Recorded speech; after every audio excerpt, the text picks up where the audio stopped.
महाअभिषेक पोथींचं वाचन, स्तोत्र पठण, नामजप, सामुदायिक आरती, महाप्रसाद वाटप, पालखी मिरवणूक अशा विविध धार्मिक कार्यक्रमांनी कोल्हापूर शहरासह जिल्ह्यातील विविध ठिकाणी स्वामी समर्थ मंदिरांमध्ये प्रकट दिनाचा सोहळा भक्तिमय वातावरणात पार पडला। स्वामी समर्थ मंदिरामध्ये भाविकांची मोठी गर्दी झाली होती।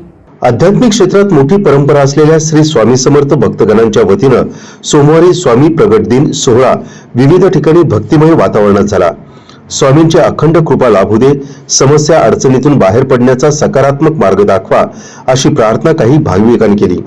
पालखी मिरवणूक, महाप्रसाद आणि इतर प्रसाद वाटप आणि सामुदायिक आरती असे विविध कार्यक्रम झाले।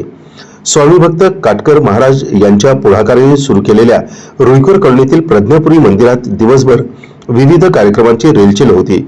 यासह कोटीतीर्थ, कसबा बावडा, संभाजीनगरसह विविध ठिकाणी स्वामी समर्थ मंदिरात दिवसभर भाविकांनी दर्शनासाठी गर्दी केली होती।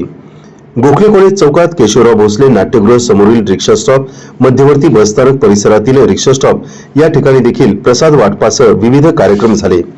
दत्त संप्रदायातील मोठी परंपरा असलेल्या स्वामी समर्थ प्रकट दिनी ठिकठिकाणी धार्मिक कार्यक्रमांची रेलचेल होती। कोल्हापूर ते अक्कलकोट पायी पदयात्रा करणाऱ्या स्वामी भक्तांच्या वतीनं ही प्रकट दिनी प्रसादाचं वाटप करण्यात आलं।